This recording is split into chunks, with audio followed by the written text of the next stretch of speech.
I talked yesterday about Donald Trump firing CQ Brown as the chairman of the Joint Chiefs and installing a lower ranked retired individual to go into that space, just laying bare, taking away any questions that anybody still for some reason may have had about what Donald Trump's motivations were, firing the black guy for a white guy who's less qualified, less capable. Yeah. Attained less success in the military.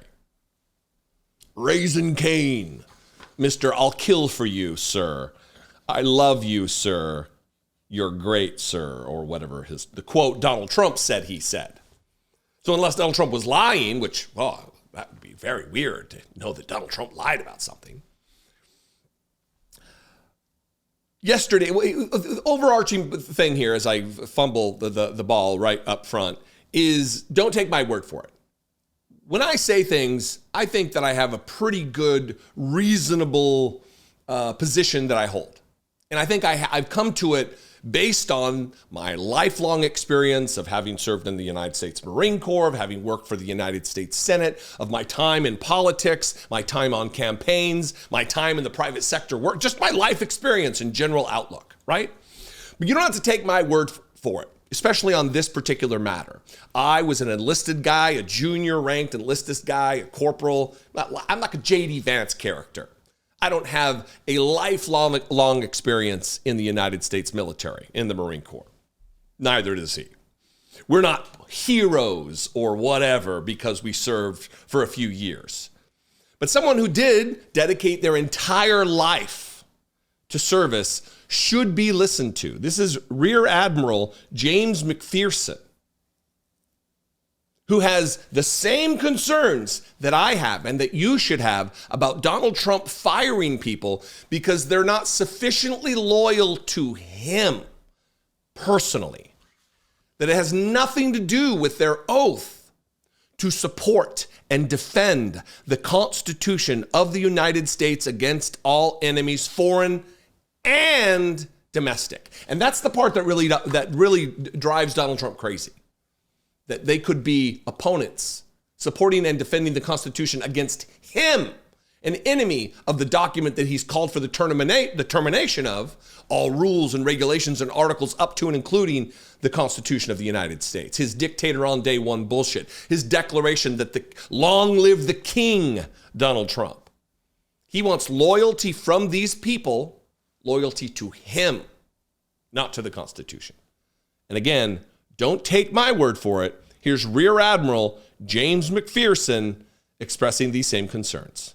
Rear Admiral James McPherson. He served as Undersecretary of the Army and as the Army's General Counsel during the first Trump administration. It's great to have you here. So let's start with President Trump's decision to fire the chairman of the Joint Chiefs, General CQ Brown. Brown is the first in the job since 2007 to not serve a full term.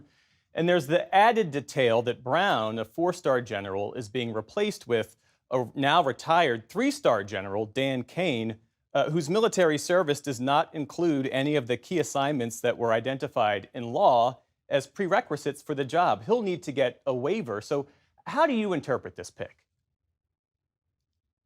Well, it's not surprising that he fired General Brown. That was rumored in the media many times before the inauguration and then even afterwards. Perhaps even greater surprise was his firing the Chief of Naval Operations, Admiral Franchetti, who was the first female admiral that the Navy had as its Chief of Naval Operations.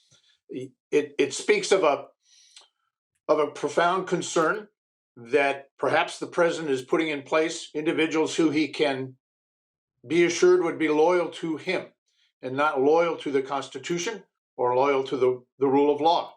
That's the greatest concern I think many people have.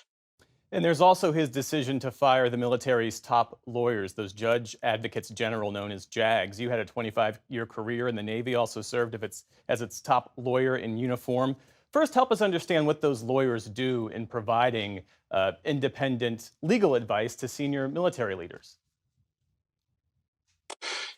It's profoundly disappointing to hear the Secretary of Defense describe the men and women of the service's Judge Advocate General's Corps, some of the finest attorneys that this country has, many of whom forego lucrative civilian careers to serve their country. They answer their country's call. They truly are embracing a lifestyle of service. And to hear the Secretary of Defense describe them in a term that's not only crude but vulgar is just intolerable and quite frankly shameless. But it also evidences a lack of understanding of what a judge advocate on the staff of a warfare commander does, what their role is. Their role is advising that warfare commander as that commander puts together an operational plan. Their role is not one of a roadblock, but one that facilitates the successful completion of a mission within the bounds of the law. They are not the ones that, if you will, say shoot, don't shoot. They're not the ones that promulgate the rules of engagement that guide our warriors, but they advise the commander, who is the one that makes those decisions. That is chilling. It's just chilling. This is a man that you just watched who is obviously a serious, sober-minded, not prone to fits of hysteria. He's even keel, metered in his speech and his thought, giving fairness and charity that I don't believe is required, is necessary, is warranted. I don't believe that. He's not bombastic. He's not a name caller, this guy. He's not me. So don't take my word for it when I say the thing you think may be exaggerative, really speaking to the trolls.